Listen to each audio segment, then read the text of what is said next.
नमस्कार मित्रांनो, आपली दुसरी बॅच आलेली आहे. 300 अंडी पुंची बॅच आहे आपली. तुम्ही बघू शकता अशा प्रकारे आपली आता सकाळीच बॅच आलेली आहे.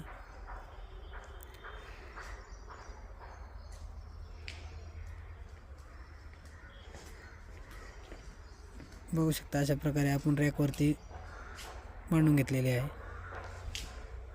बघू शकता मुंग्यावरती नाही चढावं म्हणून आपण खाली वाट्या लावलेल्या आहेत, त्याच्यामध्ये पाणी वगैरे टाकलेलं आहे.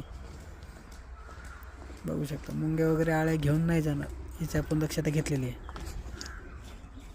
तुम्ही बघू शकता बाहेर आपलं टेम्परेचर मेंटेन करण्यासाठी आपण वरती स्प्रिंकलर लावलेले आहेत.